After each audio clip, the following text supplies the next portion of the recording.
ٹھیک اچھا نہیں سر، تھا۔ پریسائزلی یہ بتائیے گا 26 نومبر کو کیا ہوا؟ پاکستان تحریک انصاف کچھ اور کلیم کرتی ہے، اور جبکہ جو ہماری حکومت ہے وہ تو کہتی ہے کہ سب امن تھا، کچھ بھی نہیں ہوا. تو آپ بینگ این انڈیپینڈنٹ پرسن کیا سمجھتے ہیں 26 نہیں، نومبر کچھ کو تو کیا ہوا تھا نا، ایسا بھی نہیں ہے، ایسا بھی نہیں ہے، مگر اس میں کچھ چیزیں ایسے ہیں کہ جیسے علی امین صاحب جو ہے نا وہ یہاں سے نکل گئے، لوگوں کو اکیلا، اپنے ورکرز کو اکیلا چھوڑ کے.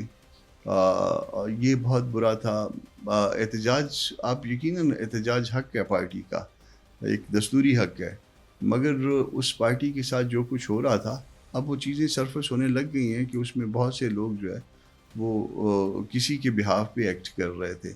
تو وہ یہ کہنا کہ کچھ بھی نہیں ہوا تھا وہ بھی غلط ہے. کچھ لوگ یقیناً جو ہے نا مرے تھے، فورسز سے بھی مرے تھے اور اس طرف سے بھی مرے تھے، اور جو بھی مرے تھے وہ ہمارے اپنے بچے ہیں، ہمارے اپنے بھائی ہیں.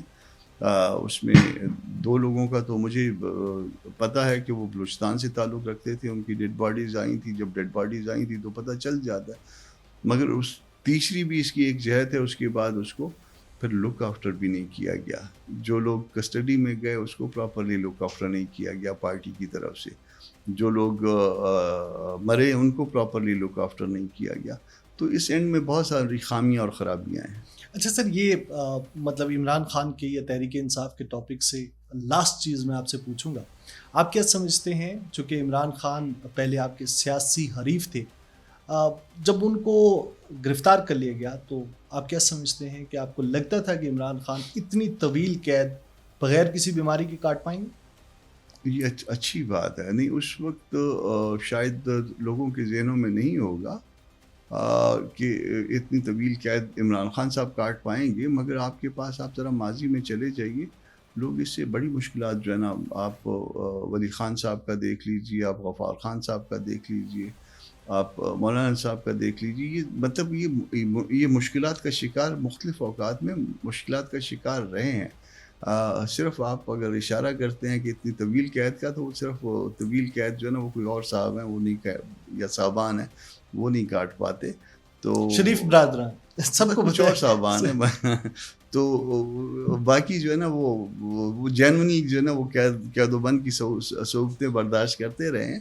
اور یہ اچھی بات ہے، یہ ریزسٹنس ہونی چاہیے. اگر آپ ریزسٹ نہیں کریں گے اور پھر جو ہے نا کنسیڈ کر دیں گے، کنسیڈ کر جائیں گے اسٹیبلشمنٹ کو، تو پھر اس کے بعد پالیٹکس آگے ختم ہو جائے گی. اچھا سر، 26ویں آئینی ترمیم کا جو محاذ تھا، جمعیت علماء اسلام سے کیا منوایا جا رہا تھا؟ اب تو وہ ترمیم ہو چکی. ہاں، اب وہ ترمیم ہو چکی. وہ 56 کلازز تھے اوریجنلی، اور 56 کلازز جو تھے اس میں وہ بہت زیادہ ڈیمیجنگ تھے. اس میں آپ نے ایون ہائی کورٹس کے اختیارات کو جو ہے نا وہ بہت حد تک کرٹیل کرنا تھا. آپ نے اپنے فنڈامنٹل رائٹس کو بہت کرٹیل کرنا تھا.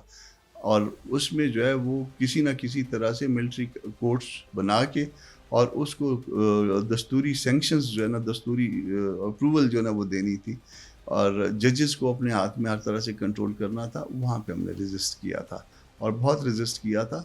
اور پھر ہوتے ہوتے جتنا ہم سے ممکن تھا ہم نے ان 56 کلازز کو 22 کلازز تک لے کے آئے جو گورنمنٹل پارٹ پہ تھی.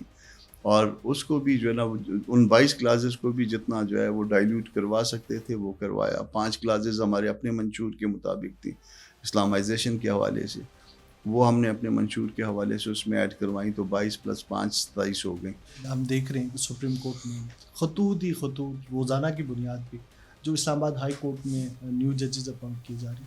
آپ کیا سمجھتے ہیں، کیونکہ آپ قانون دان بھی ہیں، یہ اونٹ کس کروٹ بیٹھے گا؟ اور کیا یہ معاملات جو آئینی بینچز ہیں، جو غیر آئینی بینچز ہیں، یا پھر جو آئینی معاملات کو نہیں دیکھتے، اس میں کچھ بہتری ہوگی، یا پھر ہر بڑھتے دن کے ساتھ یہ معاملہ اسی طرح مزید طویل ہوتا دکھائی دے گا؟ دیکھیے، اگر تو نیت اچھی ہو، اگر نیت اچھی ہو تو پھر بینچز جو ہے وہ سپریم کورٹ میں جو ہے یا ہائی کورٹ میں پہلے بھی ہوا کرتے ہیں. فرض کر لیجئے کہ سول کیسز کے لیے بینچ ہے. میری ایکسپرٹی سول سائڈ پہ ہے. سول سائڈ پہ میں سول کا بینچ پتہ ہوتا ہے ہمیں. کرمنل سائڈ پہ میری ایکسپرٹیز ہیں تو وہ اس طرف کہ بھئی فلاں صاحب کے پاس لگا دیجیے. کسی کو جو ہے نا وہ فنینشیل میٹرز کا جو ہے نا وہ زیادہ تجربہ ہے، وہ اس طرف چلا جاتا ہے. یہ ہوتا ہے، مگر اس کا جو ہے نا اس کو اس طرح سے دیکھ لینا جو ہے نا آئینی غیر آئینی نا، وہ غلط ہے. اس میں جو بنیادی تجویز تھی جب ان کی آئی تھی ایک الگ کوڈ کی تھی، وہ ہم نے رد کروائی تھی۔ پھر ہم نے کہا تھا کہ پھر آپ ایسے کریں کہ ود ان کوڈ جب بنائیں گے تو ہم نے سینیارٹی کو بنیاد بنایا تھا کہ جو 4-6 سب سے سینئر جج ہوں وہ دستوری معاملات کو دیکھ لیا کریں، وہ اس میں زیادہ لاجک تھی۔ اس میں پھر پیپلز پارٹی کی جو ہے نا کہ نئی صوبوں کی نمائندگی ہونی چاہیے، ان کو تحفظات تھے۔ پھر آپ جب دوسری پارٹیوں کے ساتھ بیٹھ کے مذاکرات کرتے ہیں اور پھر اسپیشلی آپ چھوٹے صوبوں سے تعلق رکھتے ہیں اور آپ کے لوگ جب اس میں اسٹیپ ان ہونے لگتے ہیں تو پھر آپ وہ دیکھیے کہ پھر آپ کتنا اس معاملے کو وہ کر سکتے ہیں۔